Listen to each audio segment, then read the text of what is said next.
Festivus, I do not normally celebrate. But just for funsies, I thought I would have a little airing of the grievances. I think that's how you say it, airing of grievances? Airing of grievances, right? Again, I'm not a Festivus expert. But we're going to talk about automotive gearhead stuff here. Here's the deal. There's just a few things in the gearhead world that are a little different. I'm going to bust some chops here, but don't take this seriously.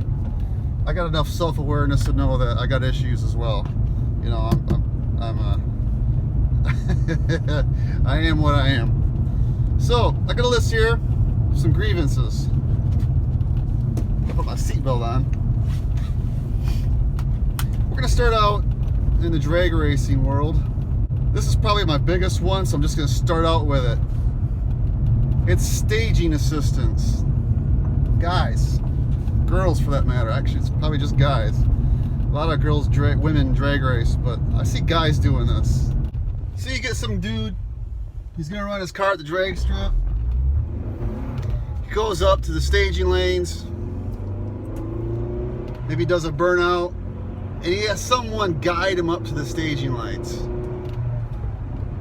I mean, it's one thing if it's a top fuel or something, I guess. It's probably a little more difficult. But I don't need to see no 11-second or 14-second streetcar. By the way, props if you have an 11-second streetcar. I don't need to see anyone. You don't need help staging. It's just not that hard. And, you know, you get the guy who slaps the hood a few times, points at the driver. You know, the little double tap on the hood. Don't do it. Just be cool. Say to your guy, he wants to help, he wants to feel like he's participating. Just say to him, look, bruh, you can be in the staging area, but I don't need help staging. It's simple. Alright, we're going to stay in the drag racing world. And look, I might be a little bit over my skis on this one. Alright? But top fuel tire wipers. You just can't, I suppose you could convince me if you had the real evidence. But you're not going to convince me that makes any difference. And if you guys don't know what I'm talking about, after the top fueler does a burnout, backs the car up, you know, and the guys are doing some stuff to the engine, monitoring and whatever, and there's guys off the side wiping the tires down. Okay. And those guys wanted something to do or something? I don't know. John Force could be right next to me right now in the seat. He could tell me that it makes a difference. I don't think I'd believe him. If he would let me talk, he'd probably be talking. You know, I wouldn't really be able to get anything in. But if he would let me talk, I'd be like, John, I don't buy it. My third grievance. We're going to stay in the racing world. We're going to talk about NASCAR. Actually, we're not going to talk about NASCAR. That's really all. Well, look, I used to be a big fan. Back in the 80s, I started watching NASCAR. I really got into it in 88, 89, when Mark Martin was like the first Roush driver with the dark blue Stroh's car. And late 80s and all through the 90s, it was awesome. But you could see towards the end of the 90s, the popularity, it actually made it corrupted it. These organizations, they become so aggressive to trying to get new fans, where they just start to screw the people who are actually driving the sport. And by the early 2000s, into the 2000s, we'll say around 05 or 6 or so, seems like it was a couple years after Earnhardt died, I just totally lost interest. Now, I couldn't stand Dale Earnhardt, but he was good for the sport, and those were the days. And I haven't watched a lap of NASCAR in years. Shaved door handles. When I see a car that has shaved door handles, I look at the car and I say, that car looks like it's missing something. It's missing door handles. It just doesn't look right to me. I guess, you know, be like a supermodel without her ears. It just would look strange, you know? That's all I got to say about that. All right, the next one. cold air intakes. I'm not debating the merits of them. I think it's a proven thing. They work. But it's the wrong name for it. They're fresh air intakes. It's 95 degrees out. You're not putting cold air into it magically somehow. It's just ambient air. It's better than what's under the hood. And that's what you're giving it. Fresh air intakes. I know some people call them that, but I see a lot of cold air intakes. Overly sterile engine compartments. You know these pro builders? Listen, I'm not criticizing the talent. I'm not criticizing the craftsmanship. I wish I had that, okay? But the degree that they sterilize engine compartments, you know, where you can't see anything, you can't see a single wire, I mean a harness, you can't see plumbing, anything. It's just like, sometimes they'll put an engine cover. I don't know. Guy just pulled out in front of me. Anyways, if you, they overdo it. It's a mechanical thing, you know. It has moving parts, an engine. All the stuff that goes with it, if it's done well, it doesn't need to be hidden. If lines are routed nice, I don't know, I just think it looks better. I know there's some things you want to try and hide, and dangling wires just don't cut it, stuff like that. But I think they go too far to hide things, and I don't like engine covers at all. It just makes it look like you're trying to hide something.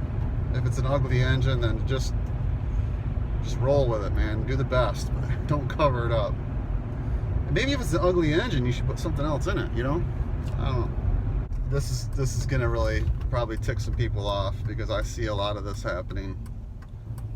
The big wheels, guys, they're really, I'm not talking 20 inchers, I'm talking a lot of four-wheel drive trucks these days. I don't even know what size those wheels are, but they got the rubber bands for tires, which is not what you would want for off-road, by the way.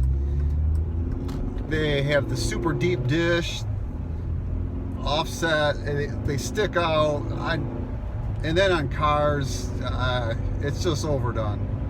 On old muscle cars, I think 17-inch is about as big as far as I'm concerned, you'd want to go. Hey, it's your car, you do with it. But I'm not going to give you a little pat on the back for running 22-inch wheels on your 68 Chevelle or Mustang. And the big four-wheel drive guys, the deep dish wheels with the rubber band tires, it's not even the same. Like, what are you trying to do here? Is it an off-road vehicle or is it a poser? Make up your mind. Or maybe you already have. The LS engine craze. Look, take this for what it is. I'm a Ford guy. That's all I've owned. Ford, Mercury, Lincoln. Honestly, that's the only vehicle I've ever owned. And when I married my wife, she happened to be driving a Ford. So I'm not going to deny they're great. Okay? But it's just gone too far. If you're a Chevy guy and you have a Chevy truck or car, I mean, you know, whatever. It's a Chevy engine. Go ahead. But it's almost like when I see a small block Chevy in a car now, it's like, oh, well, look at that. That's something different. And for you BPO guys, the Buick, Pontiac, Olds guys, if I'm at the drag races or I'm at the car show, listen, I think it's cool if I see a Pontiac engine or a Buick engine in a little Skylark. I think, hey, good job not trying to be like everybody else. Again, this is coming from a Ford guy. Also, I know this might sound a little hypocritical, coming from a guy who's putting a Cummins engine in his old Ford crew cab. But I feel like it's different. Ford doesn't make a diesel engine, or they didn't until pretty recently, actually. And if you want an old mechanical diesel, four-way stops, people really struggle with them, by the way. Anyways, I got nothing, man. Anyways, If you want a mechanical diesel, what are you gonna do? You're gonna have to put a Cummins in it. There's a few other things you could put in it, but all right, the next one. I can't remember, and I didn't look it up, what you even call these things. But you go to the drag races, and they have these cars. Look, it's hard enough to explain to people what ET brackets, how it works. It shouldn't be, but it seems like it's hard to explain that to people.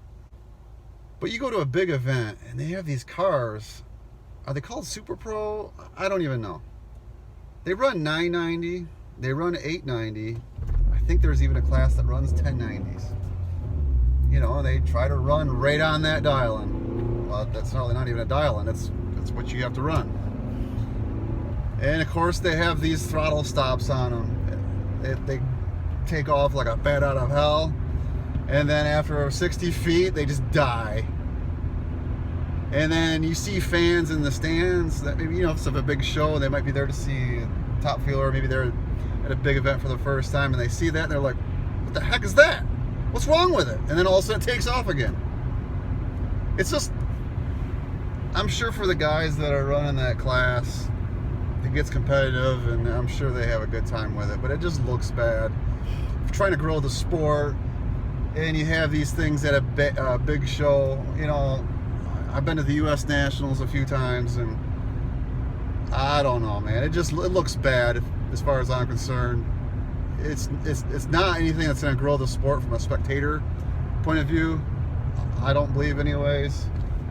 I think it's, I guess if you run them at a small meets or something where you don't have to be seen, that's my preference. All right, I'm home, but I'm not quite finished, so I guess I'll take a spin around the backyard. Supercross, motocross, I'm a big fan. I used to race years ago, motocross, like